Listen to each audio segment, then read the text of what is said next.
ఇంతవరకు మనం భారతదేశ భౌగోళిక స్వరూపాలు అనే పాఠ్యాంశంలో భాగంగా హిమాలయ పర్వతాల గురించి, గంగ సింధు మైదానం గురించి నేర్చుకొని ఉన్నాం. మరి ఈరోజు ఈ వీడియోలో ద్వీపకల్ప పీఠభూమి గురించి నేర్చుకుందాం. ద్వీపకల్ప పీఠభూమిని ఇంగ్లీష్లో పెనిన్సులర్ ప్లాట్యూ అంటారు. So peninsular plateau. ఈ ద్వీపకల్ప పీఠభూమిని ప్రధానంగా రెండు భాగాలుగా విభజన చేయవచ్చు. ఒకటి the central highlands are Malwa పీఠభూమి, మధ్య ఉన్నత భూములు లేదా మాల్వా పీఠభూమి. రెండు దక్కన్ పీఠభూమి. The peninsular plateau consists of two broad divisions. The first one is the Central Highlands or Malwa Plateau, and the second one is Deccan Plateau. ఇందులో ఇది చాలా వివరణాత్మకంగా చెప్పాల్సినటువంటి అంశం. ఇందులో చాలా సందేహాలు వస్తాయి, అనేకమైనటువంటి పట అంశాలు కూడా ఇందులో వస్తాయి. కాబట్టి పిల్లలు దీన్ని చాలా జాగ్రత్తగా మీరు వినాలి. నేను మీకు అర్థమయ్యే విధంగా చెప్పడానికి ప్రయత్నం చేస్తాను. ఇందులో మనం ముందు తెలుగులో మాట్లాడుకున్న తర్వాత ఇంగ్లీష్లో దీని గురించి ఎక్స్ప్లెయిన్ చేద్దాం. ద్వీపకల్ప పీఠభూమి, ఇందులో రెండు పదాలు ఉన్నాయి. ఒకటి ద్వీపకల్పము, రెండు పీఠభూమి. ముందు ద్వీపకల్పం గురించి నేర్చుకుందాం. So a piece of land mass which is covered by three sides, which is covered by water on three sides, it is called peninsula. ఏదైనా ఒక భూభాగానికి మూడు వైపులా నీరు ఉంటాయి. మరి దక్షిణ భారతదేశానికి మనం ముందు పాఠంలో నేర్చుకున్నాం. దక్షిణ భారతదేశానికి మూడు వైపులా నీరు ఉంది. తూర్పున బంగాళాఖాతం, bay of Bengal.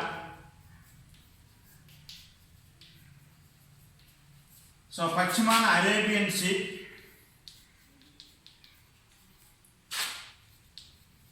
And the southern side Indian ocean, and ఈ northern side this is Himalayan range. కాబట్టి ఇది దక్షిణ భారతదేశం ద్వీపకల్పం. ఈ ద్వీపకల్ప భూభాగం సముద్ర మట్టానికి ఎత్తులో ఉండి, ద్వీపకల్పము అనగానేమో నేర్చుకున్నాం. ఇప్పుడు పీఠభూమి, table land. What is plateau? ఒక భూభాగం సముద్ర మట్టానికి ఎత్తులో ఉండి ఒకవైపు వాలు కలిగి ఉంటే, ఒక భూభాగం సముద్ర మట్టానికి ఎత్తులో ఉండి, ఇక్కడ చూపించండి. ఒక భూభాగం సముద్ర మట్టానికి ఎత్తులో ఉండి ఒకవైపు వాలు కలిగి ఉంటే అట్టి భూభాగాన్ని పీఠభూమి అంటారు. సో ఇక్కడ మనకి టిబెట్ పీఠభూమి ఇది. అదేవిధంగా దక్షిణ భారతదేశం ఈ పశ్చిమాన 900 మీటర్ల ఎత్తు, తూర్పున 600 మీటర్ల ఎత్తు.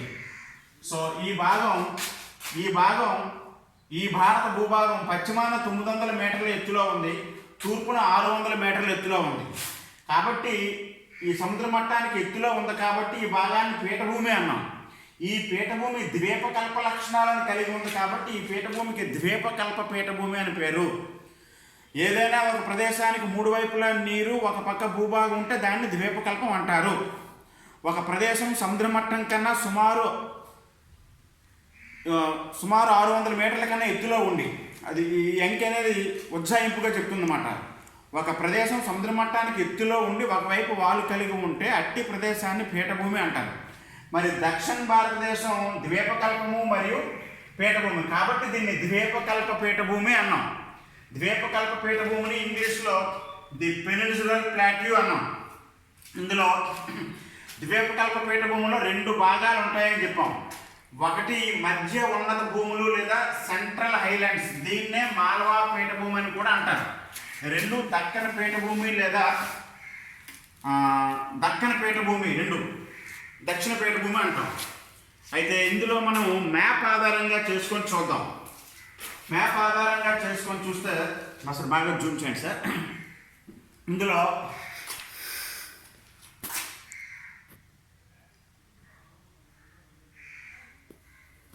ఇది నర్మదా నది, నర్మదా రివర్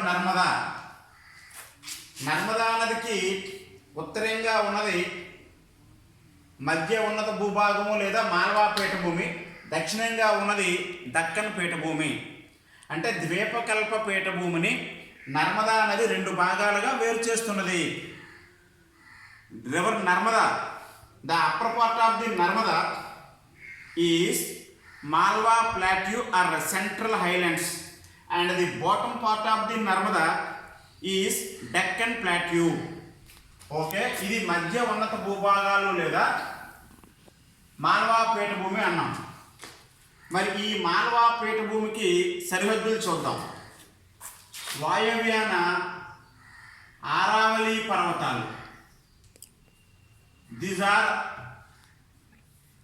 ఆరావలీస్, ఇవి ఆరావళి పర్వతాలు. మెసేజ్ జూమ్ చేయండి. ఆరావళి పర్వతాలు. ఓకే,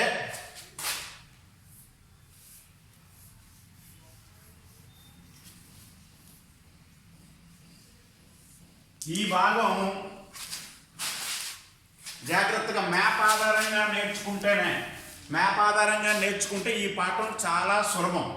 ఇప్పుడు నేను షేర్ చేసినటువంటి ఈ ప్రాంతం బాగల్కండ లేదా బుందేల్ఖండ్ ఉన్నత భూభాగాలు. బాగల్కండ మరియు బుందేల్ఖండ్, బాగల్కండ్ బుందేల్ఖండ్ ఉన్నత భూభాగాలు. అదేవిధంగా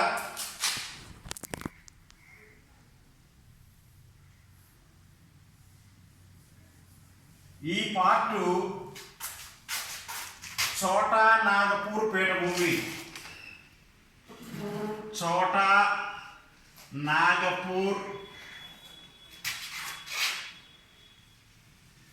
పీఠభూమి, చోటా నాగపూర్ పీఠభూమి. So upper part of the Narmada, these are Vindhya range, Vindhya పర్వతాలు. వింధ్య పర్వతాలు. పిల్లలు జాగ్రత్తగా గమనిస్తే మరొకసారి రిపీట్ చేస్తున్నాను. ద్వీపకల్ప పీఠభూమిని రెండు సమాన భాగాలుగా చేస్తున్నది. ద్వీపకల్ప పీఠభూమిని మాల్వా పీఠభూమిగాను దక్కన్ పీఠభూమిగాను వేరు చేస్తున్నది నర్మదా నది. మరి ఇప్పుడు మనం నేర్చుకోబోతున్నది మాల్వా పీఠభూమి లేదా మధ్య ఉన్నత భూముల గురించి నేర్చుకుంటున్నాం. ఈ మాల్వా పీఠభూమి లేదా మధ్య ఉన్నత భూభాగంలో ఏమేమి ఉన్నాయి? వాయవ్యాన 1 ఆరావళి పర్వతాలు ఉన్నాయి. ఉత్తర భాగంలో బాగల్కండ్ బుందేల్ఖండ్ ఉన్నత భూభాగాలు ఉన్నాయి. ఇది చోటా నాగపూర్ పీఠభూమి. వింధ్య పర్వతాలు అంటే మాల్వా పీఠభూమి లేదా మధ్య ఉన్నత భూభాగం గురించి మనకి స్పష్టంగా అర్థం అవ్వాలంటే ఈ ఆరావళి పర్వతాల గురించి, బాగల్కండ్ బుందేల్ఖండ్ ఉన్నత భూభాగాల గురించి, చోటా నాగపూర్ పీఠభూమి గురించి, ఈ వింధ్య పర్వతాల గురించి మనం స్పష్టంగా తెలియాలి. తెలిస్తే ఈ మాల్వా పీఠభూమి లేదా మధ్య ఉన్నత భూభాగాల గురించి మనం నేర్చుకున్న వారు అవుతాం. ఒకసారి ఇక్కడ రండి. మనం ఏం చెప్పాం? Peninsular plateau consists of 2 broad divisions. The first one is the Central Highlands or Malwa Plateau. Second one is Deccan Plateau. దీని గురించి తర్వాత నేర్చుకుందాం. మనం నేర్చుకుంటుంది ఏంటి? The central highlands are Malwa plateau. ఇందులో ఏమి ఇచ్చాం మనం? సెంట్రల్ హైలాండ్స్లో ఏమున్నాయి? 1 Aravallis and the second one is Baghelkhand and Bundelkhand and third one is Chota Nagpur plateau and fourth one is Vindhya range. ఈ 4గింటినే ఇక్కడ మనం చూపించాం. మాల్వా పీఠభూమి లేదా మధ్య ఉన్నత భూభాగాల్లో రాజస్థాన్లో ఆరావళి పర్వతాలు, దక్షిణ ఉత్తరప్రదేశ్లో బాగల్కండ్ బుందేల్ఖండ్ ఉన్నత భూభాగాలు, జార్ఖండ్ రాష్ట్రంలో చోటా నాగపూర్ పీఠభూమి, మధ్యప్రదేశ్లో వింధ్య పర్వతాలు. వింధ్య పర్వతాలకు దిగువన రివర్ నర్మదా కలదు. కాబట్టి ఈ ఆరావళి పర్వతాల గురించి, బాగల్కండ్ బుందేల్ఖండ్ ఉన్నత భూభాగాల గురించి, చోటా నాగపూర్ పీఠభూమి గురించి, వింధ్య పర్వతాల గురించి ఒక్కొక్కటి నేర్చుకున్నాం. 1 the first one Aravalli. Aravalli పర్వతాలు రాజస్థాన్ రాష్ట్రంలో కలవు. ఇది రాజస్థాన్. ఆరావళి పర్వతాలు రాజస్థాన్ రాష్ట్రంలో కలవు. భారతదేశంలో అతి ప్రాచీన ముడుతు పర్వతాలు ఆరావళి పర్వతాలు. ఆరావళి పర్వతాలు భారతదేశానికి వాయవ్యాన కలవు. ఆరావళి పర్వతాల్లో ఎత్తైన శిఖరం, ఈ ఆరావళి పర్వతాల్లో ఎత్తైన శిఖరం గురు శిఖర్. గురు శిఖర్. ఈ ఆరావళి పర్వతాలలోనే మౌంట్ అబు అనే వేసవి విశ్రాంతి స్థావరం కలదు. Mount Abu. ఈ మౌంట్ అబు నగరంలో జైన మతస్థుల దిల్వారా దేవాలయం ఉంది. కేంద్ర పోలీస్ శిక్షణా కళాశాల ఉందన్నమాట. మౌంట్ అబు అనే వేసవి విశ్రాంతి స్థావరం ఆరావళి పర్వతాల్లో కలదు. ఆరావళి పర్వతాల్లో ఎత్తైన శిఖరం Guru Shikhar. So right about Aravallis. 2 మార్కుల ప్రశ్న. In India, Aravalli mountains are located in Rajasthan. Aravalli mountains are located at the direction of India northwest. Aravalli ranges very ancient old mountains. In Aravalli ranges, the highest peak is Guru Shikhar. In Aravalli mountains, the famous or prominent hill station Mount Abu. Mount Abu is sacred place of Jaina religion. Here, Central Police Training College located here. This is about Aravalli range. మరొక్కమారి ఇది చాలా important. Aravalli పర్వతాల గురించి వ్రాయండి. 2 మార్కుల ప్రశ్న. ఆరావళి పర్వతాలు భారతదేశానికి వాయవ్యాన రాజస్థాన్ రాష్ట్రంలో కలవు. ఇవి అతి ప్రాచీన ముడుతు పర్వతాలు. ఆరావళి పర్వతాల్లో ఎత్తైన శిఖరం గురు శిఖర్. ఆరావళి పర్వతాల్లో ప్రముఖ వేసవి విశ్రాంతి స్థావరం ప్రముఖ పట్టణం mount Abu. Okay, coming to Bundelkhand Baghelkhand. ఒక 5 సంవత్సరాల క్రితం ఉత్తరప్రదేశ్ రాష్ట్రాన్ని అనేక విభాగాలు చేయాలని చెప్పి అప్పటి ముఖ్యమంత్రి మాయావతి ఒక ప్రపోజల్ చేశారు. అందులో దక్షిణ ఉత్తరప్రదేశ్లో దట్టమైన అరణ్య ప్రాంతాలతో కూడి ఉన్నటువంటి కొన్ని గిరిజనులు నివసించే ప్రాంతాలు ఉన్నాయి. అట్టి ప్రాంతాల్లో బాగల్ఖండ్, బుందేల్ఖండ్. సో దక్షిణ ఉత్తరప్రదేశ్లో దట్టమైనటువంటి అరణ్యాలతో ఎత్తుగా ఉండే ప్రాంతాలు బాగల్ఖండ్, బుందేల్ఖండ్ ప్రాంతాలు అంటారన్నమాట. సో ఈ బాగల్ఖండ్, బుందేల్ఖండ్ ఉన్నత భూభాగాలు ఎక్కడున్నాయి? దక్షిణ Uttar Pradesh. So Baghelkhand, Bundelkhand highlands are located in southern Uttar Pradesh. These are belongs to Malwan Plateau. Malwa పీఠభూమికి ఉత్తరాన ఏమున్నాయి? బాగల్ఖండ్, బుందేల్ఖండ్ ఉన్నత భూభాగాలు. మాల్వా పీఠభూమికి వాయవ్యాన ఏమున్నాయి? ఆరావళి పర్వతాలు. Coming to eastern part of Malwan plateau. Malwa పీఠభూమికి లేదా మధ్య ఉన్నత భూములకి తూర్పున ఏమున్నది? చోటా నాగపూర్ పీఠభూమి. Chota Nagpur plateau is part and parcel of Malwan plateau. The eastern part of the Malwan Plateau is called Chota Nagpur Plateau. Chota Nagpur Plateau located in Jharkhand state. Okay. Chota Nagpur పీఠభూమి జార్ఖండ్ రాష్ట్రంలో విస్తరించి ఉన్నది. ఈ చోటా నాగ్పూర్ పీఠభూమి గుండా ప్రవహిస్తున్న ప్రముఖమైన నది దామోదర్ నది. చోటా నాగ్పూర్ పీఠభూమిలో అపారమైనటువంటి బొగ్గు నిక్షేపాలు కలవు. జార్ఖండ్ రాష్ట్రంలో జురియా, అలాగే జార్ఖండ్కి సరిహద్దుల్లో ఉన్నటువంటి పశ్చిమ బెంగాల్లో రాణీగంజ్ బొగ్గు క్షేత్రం, జార్ఖండ్లో జురియా బొగ్గు క్షేత్రం. చోటా నాగ్పూర్ పీఠభూమిలో అపారమైన నేలబొగ్గు నిక్షేపాలు, రాగి నిక్షేపాలు, ఇనుము నిక్షేపాలు ఉండడం వల్ల భారతదేశంలో చోటా నాగ్పూర్ పీఠభూమిని ఖనిజాలకు కానాచి అంటారు. ఐరోపా ఖండంలో జర్మనీ దేశంలో రూర్ లోయ ఎటువంటిదో భారతదేశంలో ఇంచుమించు చోటా నాగ్పూర్ పీఠభూమి కూడా ఇండియన్ రూర్ అంటాం. ఇండియన్ రూర్ చోటా నాగ్పూర్ పీఠభూమి. అపారమైన ఖనిజ సంపదకు ప్రసిద్ధి చోటా నాగ్పూర్ పీఠభూమి. చోటా నాగ్పూర్ పీఠభూమి జార్ఖండ్ రాష్ట్రంలో కలదు. So mineral which plateau is called mineral plateau? చోటా నాగ్పూర్ ప్లాట్యూ. ఇది చోటా నాగ్పూర్ పీఠభూమి గురించి సమాచారం. తర్వాత వింధ్య పర్వతాలు. నర్మదా నదికి ఉత్తరంగా ఉన్న పర్వతాలు వింధ్య పర్వతాలు. వింధ్య పర్వతాలు ఎక్కువ భాగం మధ్యప్రదేశ్లో విస్తరించి ఉన్నాయి. వింధ్య పర్వతాలకు దిగువన నర్మదా నది ప్రవహిస్తున్నది. ఓకే, ఇక్కడ ఒక విషయం మీ అందరికీ పిల్లలందరికీ తెలియాలి. ఏంటది?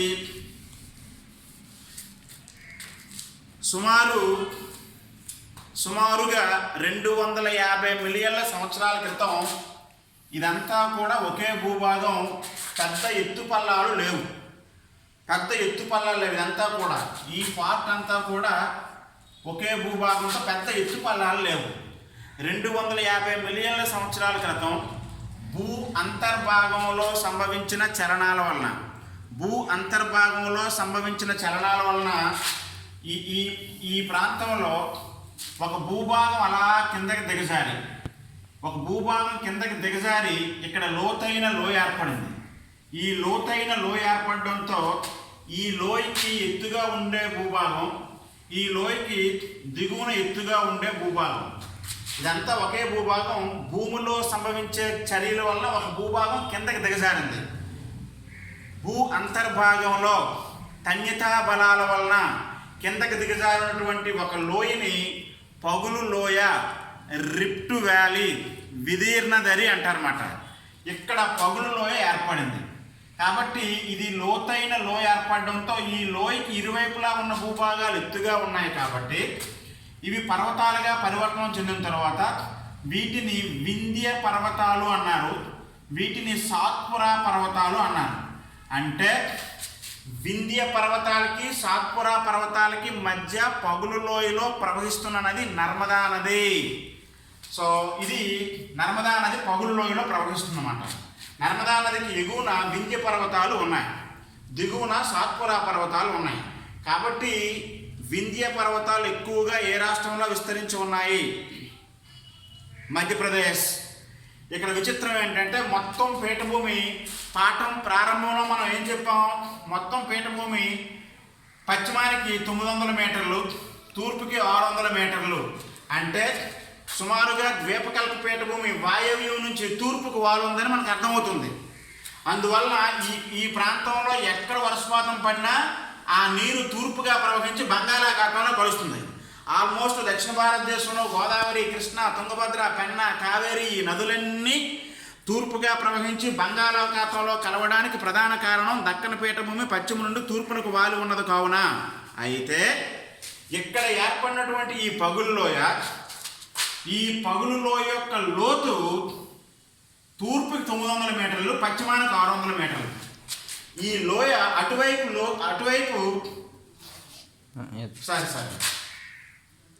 ఈ లోయ యొక్క లోతు ఇటువైపు 600 మీటర్లు, ఇటువైపు 900 మీటర్లు. సో కాబట్టి ఈ లోయ లోతు ఏమొచ్చి ఈ పశ్చిమానికి లోతు ఎక్కువ. అందువల్ల బయట వర్షపాతం పడితే తూర్పుకి వెళ్ళి బంగాళాఖాతంలో కలుస్తుంది. ఈ లోయలో పడిన వర్షపాతం పశ్చిమానికి లోతు కాబట్టి పశ్చిమంగా ప్రవహించి అరేబియా సముద్రంలో కలుస్తుంది అన్నమాట.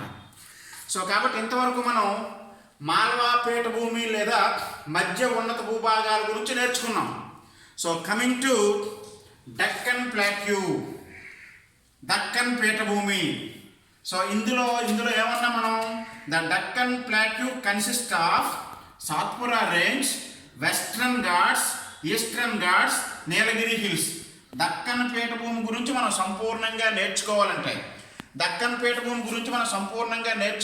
సాత్పురా పర్వతాల గురించి, పశ్చిమ కనుమల గురించి, తూర్పు కనుమల గురించి, నీలగిరి పర్వతాల గురించి సంపూర్ణంగా అధ్యయనం చేస్తే దక్కన్ పీఠభూమి గురించి మనం నేర్చుకున్నట్టే.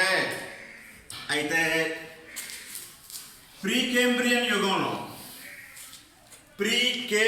యుగంలో భూ అంతర్భాగంలో ఉన్నటువంటి అధిక ఉష్ణోగ్రత వలన శిలలు కరిగి ఏర్పడిన శిలాద్రవాన్ని భూమి లోపల ఉంటే మాగ్మా అంటాం. ఆ మాగ్మా బయటకు వస్తే లావా అంటారు.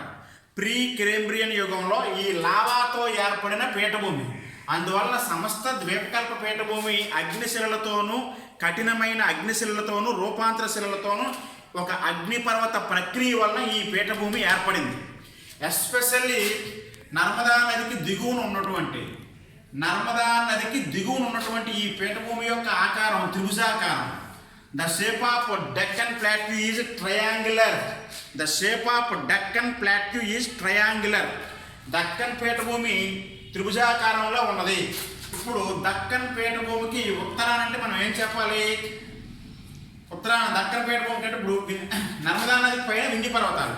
సో దక్కన్ పీఠభూమి ఉత్తరాన ఏం చెప్పాలి? ఒకటి మనం సాత్పురా పర్వతాల గురించి చెప్పాలి. సాత్పురా పర్వతాలు. సో దక్కన్ పీఠభూమికి పశ్చిమాన వీటిని ఏమంటాం? పశ్చిమ కనుమలు. సో దక్కన్ పీఠభూమికి పశ్చిమ కనుమలు. ఇప్పుడు మనం దక్కన్ పీఠభూమి గురించి నేర్చుకుంటున్నాం. సో ఇది నర్మదా అన్నాం. ఈ కిందన ఇవి సాత్పురా పర్వతాలు. సో తూర్పు కనుమలు, దక్షిణాన నీలగిరి పర్వతాలు. ఓకే, మరొకసారి చెప్తాను. సో ఈ డయాగ్రామ్ ఇవన్నీ ఇది ఏం సూచిస్తుందంటే వెస్ట్రన్ ఘాట్స్ పశ్చిమ కనుమలు.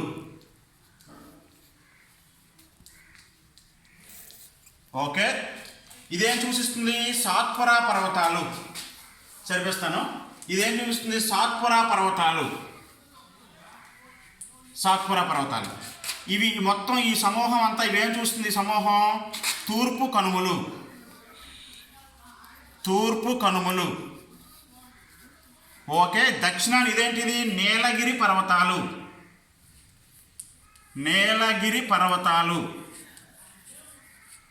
ఓకే, ఒకసారి రండి పక్క. ద్వీపకల్ప పీఠభూమిని పెనిన్సులర్ ప్లాట్యూ రెండు రకాలని చెప్పాం. మధ్య ఉన్నత భూభాగం దక్కన్ పీఠభూమి. ఇది అయిపోయింది. దక్కన్ పీఠభూమి మనకి అర్థం అవ్వాలని దక్కన్ పీఠభూమిలో ఏంటంటున్నాం? Satpura range, western ghats, eastern ghats, Nilgiri hills. కాబట్టి ఇవే అంశాలు ఇక్కడ చూపించాం. దక్కన్ పీఠభూమికి ఉత్తరాన సాత్పురా పర్వతాలు. సో దక్కన్ పీఠభూమి ఉత్తర ఇవి సాత్పురా పర్వతాలు. పశ్చిమాన పశ్చిమ కనుమలు వెస్ట్రన్ ఘాట్స్, తూర్పున తూర్పు కనుమలు ఈస్టర్న్ ఘాట్స్, దక్షిణాన నీలగిరి పర్వతాలు. కాబట్టి వీటి గురించి మనం అధ్యయనం చేయగలిగితే ద్వీపకల్ప పీఠభూమి గురించి మనకు సమస్త సమాచారం అర్థమవుతుందన్నమాట. కాబట్టి ఇవి ఒక్కొక్క విషయం గురించి ఇప్పుడు మనం నేర్చుకుందాం. ఆ మ్యాప్ అలా ఉంచితే ఒకసారి ఇప్పుడు మనం ఏం చెప్తున్నాం? దక్కన్ పీఠభూమి ప్రీకేంబ్రియన్ యుగంలో అగ్నిపర్వత క్రియతో ఏర్పడినది. దక్కన్ పీఠభూమి త్రిభుజాకారంలో ఉన్నది. దక్కన్ పీఠభూమికి ఉత్తరంగా ఉన్న పర్వతాలు సాత్పురా పర్వతాలు. ఓకే, ఈ సాత్పురా పర్వతాల గురించి నేర్చుకుందాం. సాత్పురా. సో ఇందులో ఇవి అనేక కొండల సమూహం, ఏ గ్రూప్ ఆఫ్ హిల్స్. ఈ సాత్పురా పర్వతాలు ప్రధానంగా మనకి ఎక్కువ భాగం మధ్యప్రదేశ్, మహారాష్ట్ర, ఛత్తీస్గఢ్. మధ్యప్రదేశ్లో, మహారాష్ట్రలో, ఛత్తీస్గఢ్లో తక్కువ భాగం, మధ్యప్రదేశ్లో ఎక్కువ భాగం. జాగ్రత్తగా గమనిస్తే సాత్పురా పర్వతాల ఉత్తర భాగంలో మహదేవ్ కొండలు ఉంటాయి. సాత్పురా పర్వతాల దక్షిణ భాగంలో గర్విల్గర్ కొండలు ఉంటాయి. సాత్పురా పర్వతాల తూర్పు భాగంలో మైకేల్ హిల్స్ ఉంటాయి. సాత్పురా పర్వతాల పశ్చిమ భాగంలో అజంతా హిల్స్ ఉంటాయి. ఇది అట్లాస్ పెట్టుకొని జాగ్రత్తగా గమనిస్తే సాత్పురా పర్వతాలు అనేవి ఏ గ్రూప్ ఆఫ్ హిల్స్, అనేక కొండలతో కూడినటువంటి ఎత్తైన భూభాగం. సాత్పురా పర్వతాలు కూడా ఎక్కువ భాగం లావాశిలలతో ఏర్పడ్డాయి. సాత్పురా పర్వతాలు ఎక్కువ భాగం ఎక్కడన్నా మనం మధ్యప్రదేశ్, మహారాష్ట్ర. సాత్పురా పర్వతాలు ఎక్కువ భాగం మధ్యప్రదేశ్లో ఉన్నాయి. మహారాష్ట్ర, ఛత్తీస్గఢ్లో కొంతమేర విస్తరించి ఉన్నాయి. కాబట్టి సాత్పురా పర్వతాల ఉత్తర భాగం మహదేవ్ కొండలు. అంటే మహదేవ్ కొండలు ఏ రాష్ట్రంలో ఉన్నాయి? మధ్యప్రదేశ్. అక్కడ చూపించడం కష్టం. మహదేవ్ కొండలు ఏ రాష్ట్రంలో ఉన్నాయి? మధ్యప్రదేశ్. ఈ మహదేవ్ కొండల్లోనే ఎత్తైన శిఖరం ధూప్గర్. ఓకే, అది అలా ఉంచండి. సాత్పురా పర్వతాలు దక్షిణ భాగాన్ని ఏమంటారు? గర్విల్గర్ కొండలు ఎక్కడున్నాయి? మధ్యప్రదేశ్కి ఛత్తీస్గఢ్కి మధ్యలో ఉన్నాయి. సాత్పురా పర్వతాల యొక్క తూర్పు భాగం అజంతా కొండలు ఎక్కడున్నాయి? అజంతా కొండలు మహారాష్ట్ర. ఇప్పుడు ఈ విషయం ఇక్కడ చూపించడానికి స్కేల్ సరిపోదు కాబట్టి చూపించడం లేదు. నేను అట్లాస్లో చూస్తే మీకు అర్థమవుతుంది. సాత్పురా పర్వతాల యొక్క తూర్పు భాగం మైకేల్ కొండలు అంటాం. సో ఇక్కడ మైకేల్ కొండలు ఉంది, మైకేల్ పీఠభూమి ఉంది. మైకేల్ కొండలు ఛత్తీస్గఢ్ ఎగువ భాగంలో ఉన్నాయి. మైకేల్ కొండలు అంటన్నమాట. ఇది సాత్పురా పర్వతాలకు సంబంధించి. ఒకవేళ సాత్పురా పర్వతాల్లోనే ఎత్తైన ప్రాంతం అన్నారనుకోండి, సాత్పురా పర్వతాల్లో ఎత్తైన ప్రాంతం పంచ్మరీ. ఈ పంచ్మరీ లేదా పంచ్మర్హి అనేది ఒక వేసవి విశ్రాంతి స్థావరం. మధ్యప్రదేశ్లో చల్లగా ఉన్నటువంటి ప్రాంతాల్లో ప్రముఖ వేసవి విశ్రాంతి స్థావరం పంచ్మర్హి అనేది సాత్పురా పర్వతాల్లో 1350 మీటర్ల ఎత్తులో ఉంది. సో ఇక్కడ రైట్ అబౌట్ సాత్పురా రేంజ్ అంటాడు. Write about Satpura range on the bottom side of on the southern side of Narmada river. On the southern side of Narmada River, Satpura ranges are located in Madhya Pradesh, Maharashtra, Chhattisgarh. The north part of the Satpura hills, Satpura ranges is Mahadev Hills. The south part of the Satpura range is Garvilgar Hills. The east extension of Satpura ranges is called Baikal Range. The western extension of Satpura range is called Ajanta. Ajanta Hills located in Maharashtra. Mahadev Hills located in Madhya Pradesh. Garvilgar Hills located in between the Madhya Pradesh and Chhattisgarh. Michael Hills located in Chhattisgarh. So this is about Satpura range or Satpura mountains. Coming to Western Ghats, పశ్చిమ కనుమలు. So పశ్చిమ కనుమలు మనకి ద్వీపకల్ప పీఠభూమికి పశ్చిమాన, దక్కన్ పీఠభూమికి పశ్చిమాన. So పశ్చిమ కనుమలు దక్కన్ పీఠభూమికి పశ్చిమాన ఉన్నాయి. So ఇక్కడ మనం ఏం చెప్పాం? వింధ్య పర్వతాలు అన్నాం. దాని కింద నర్మదా నది అన్నాం. దాని కింద సాత్పురా పర్వతాలు అన్నాం. సాత్పురా పర్వతాల కింద కూడా ఒక పగుల్లో ఏర్పడింది. ఇది నర్మదా నది, ఇది తపతీ నది, కిందన అజంతా పర్వతాలు. అజంతా అది ఇక్కడ తీసుకొద్దాం మనకి. ఇది ఖచ్చితంగా పోటీ పరీక్షలకు కానీ మన టెక్స్ట్ బుక్ ప్రకారం కానీ అది అత్యంత అవసరం కూడా. ఈ అమరిక తెలియాలి. ముందు వింధ్య పర్వతాలు, సో దాని కిందన నర్మదా నది, సో దాని కిందన సాత్పురా పర్వతాలు, దాని కిందన తపతీ నది. ఈ అమరిక అనేక సందర్భాల్లో ప్రశ్నలు వస్తాయి. ఎలా వస్తాయి ప్రశ్నలు?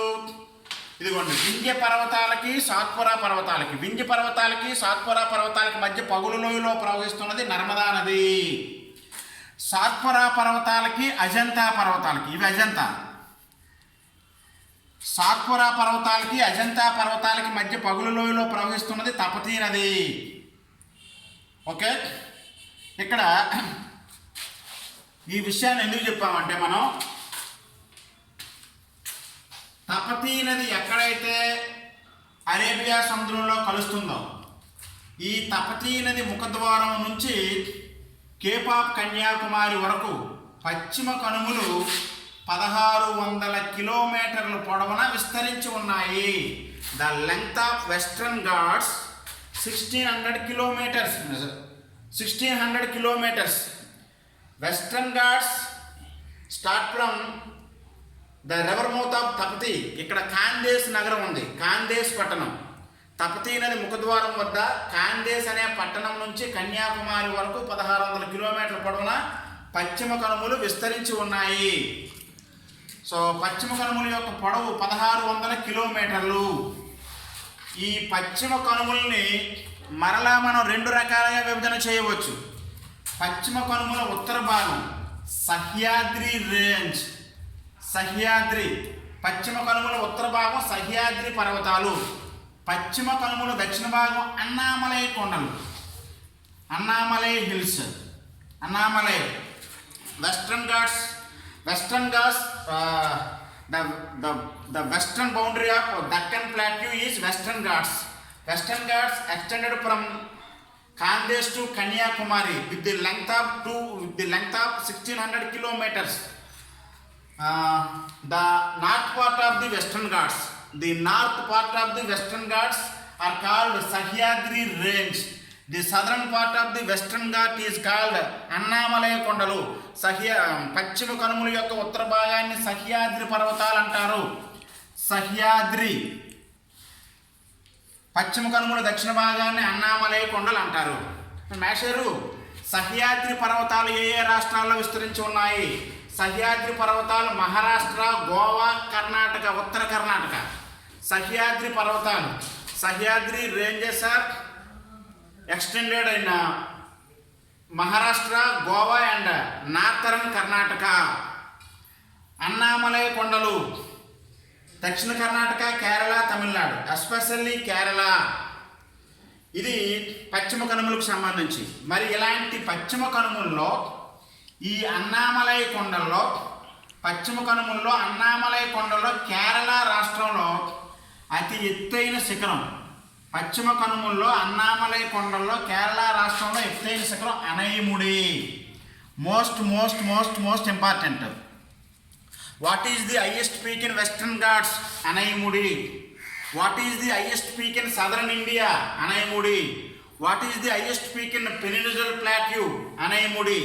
The height of Anamudi 2695 metres.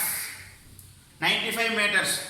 దక్షిణ భారతదేశంలో అత్యంత ఎత్తులో ఉన్న శిఖరం అనైముడి. ద్వీపకల్ప భారతదేశంలో అత్యంత ఎత్తులో ఉన్న శిఖరం Anaimudi.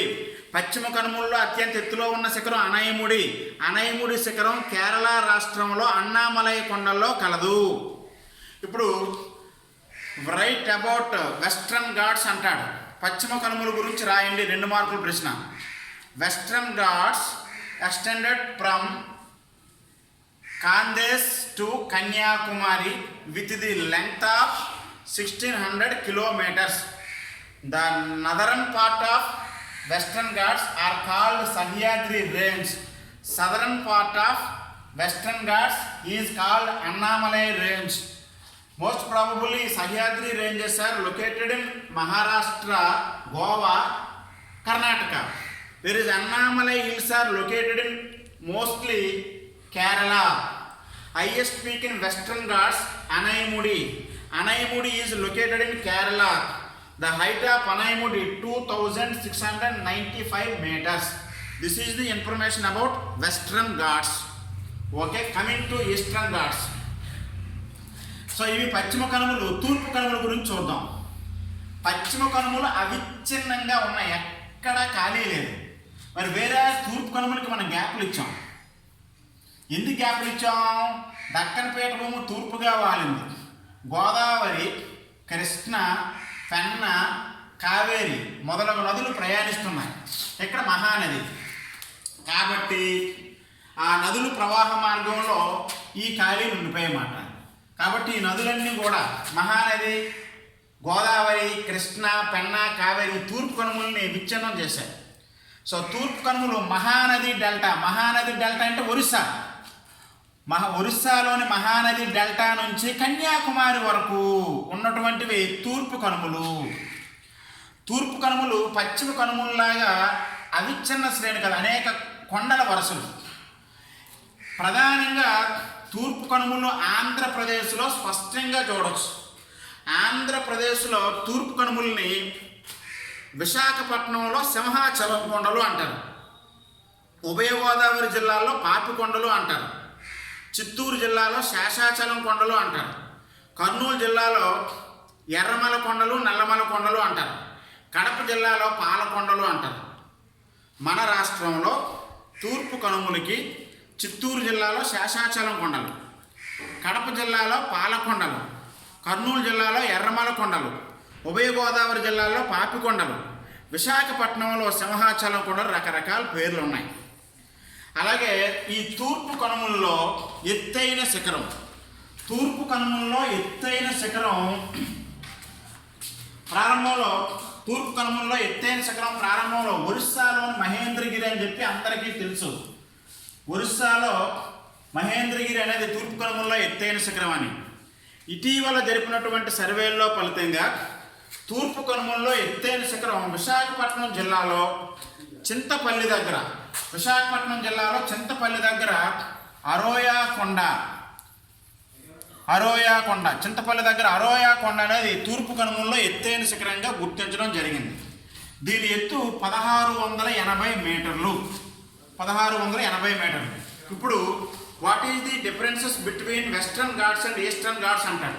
So what is the difference between western ghats and eastern ghats అంటారన్నమాట.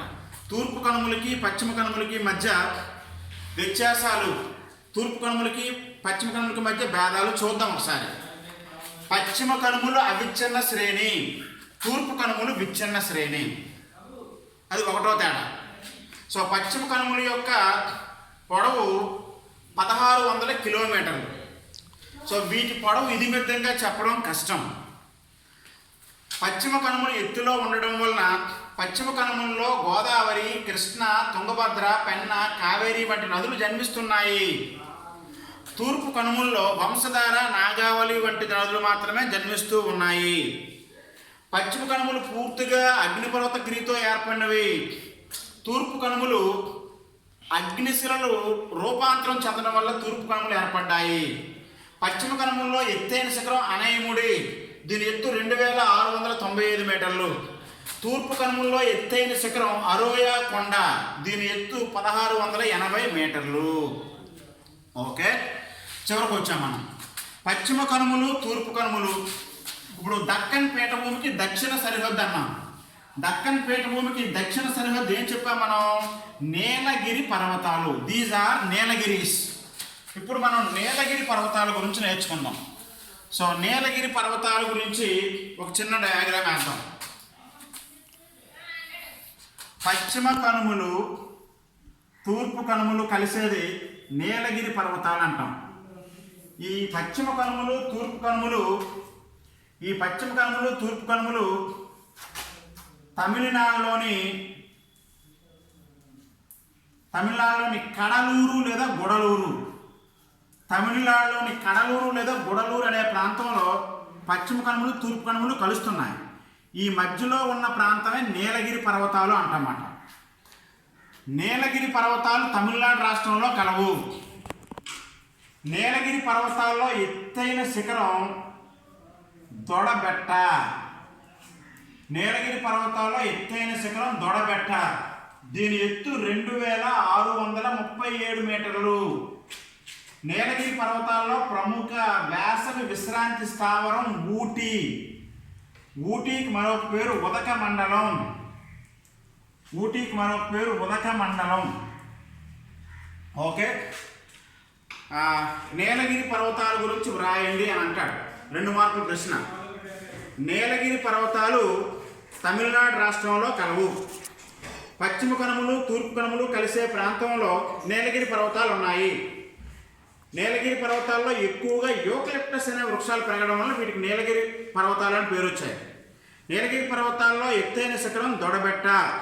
నీలగిరి పర్వతాల్లో ప్రముఖ వేసవి విశ్రాంతి స్థావరం ఊటీ లేదా ఉదక మండలం. So the western Ghats and eastern Ghats joints at Tamil Nadu, Kadaluru. Here the famous mountains are called Nilagiri because so many eucalyptus trees are grown here. That's why these mountains are called Nilagiris. The highest peak in Nilagiris is Dodabetta with the height of 2637 meters. The prominent famous hill station in Nilagiri range is Ooty. Ooty is also known as Udaka Mandalam. So this is about Nilagiri range. On the southern side of Nilagiri range, Nilagiri Parvatar Dakshinana ద్వీపకల్ప దక్కన్ పీఠభూమిలో నీలగిరి పర్వతాలకు దక్షిణాన్ని ఇక్కడ ఈ పార్ట్లో పళని కొండలు ఉన్నాయి. పళని కొండలు తమిళనాడు. అలాగే కార్డమం కొండలు ఉన్నాయి ఇక్కడ, కార్డమం కొండలు. సో మనకి కార్డమం కొండలు కేరళలో తమిళనాడులో విస్తరించి ఉన్నాయి. సో పళని కొండల్లోనే మనకి ప్రముఖ వేసవి విశ్రాంతి స్థావరం కొడైకెనాల్ ఉంది. పళని కొండలు ఏ రాష్ట్రంలో కలవు? తమిళనాడుకి కేరళకి సరిహద్దుల్లో ఉన్న ప్రముఖ కొండలు కార్డమం. ఇవి యాలకులకు ప్రసిద్ధి. సో ఈ రకంగా ద్వీపకల్ప పీఠభూమి గురించి నేర్చుకున్నప్పుడు నా వరకు నేను ప్రయత్నం చేశాను. టెక్స్ట్ బుక్ దగ్గర పెట్టుకొని, అట్లాస్ దగ్గర పెట్టుకొని, పట సహాయంతో నేర్చుకుందామన్న కుతూహలంతో నేర్చుకుంటే ఖచ్చితంగా అద్భుతంగా ఉంటుంది ద్వీపకల్ప పీఠభూమి అనేది. ఇది మీరు పటం చూడకుండా చదివితే ఒక్క ముక్క కూడా అర్థం కాదు, చిరాకేస్తూ ఉంటుంది అన్నమాట. ఎందుకంటే మొత్తం భారతదేశంలో అతిపెద్ద నైసర్గిక స్వరూపం ఇది. హిమాలయాల విస్తీర్ణం 5 లక్షల చదరపు కిలోమీటర్లు, గంగసింధు మైదానం విస్తీర్ణం 7 లక్షల చదరపు కిలోమీటర్లు, ద్వీపకల్ప పీఠభూమి విస్తీర్ణం 16 లక్షల చదరపు కిలోమీటర్లు. భారతదేశంలో అతిపెద్ద మరియు అతి ప్రాచీన నైసర్గిక స్వరూపం ద్వీపకల్ప పీఠభూమి. ఇట్లాంటి ద్వీపకల్ప పీఠభూమిని పట సహాయం లేకుండా కానీ చదివితే ఆర్ఎంపీ వైద్యం చేసినట్టు లెక్క. సో పటం దగ్గర పెట్టుకొని, మనం డాక్టర్ చదవకుండా వాడికి ఆపరేషన్ చేసేయడం మిడిమిడి జ్ఞానంతో.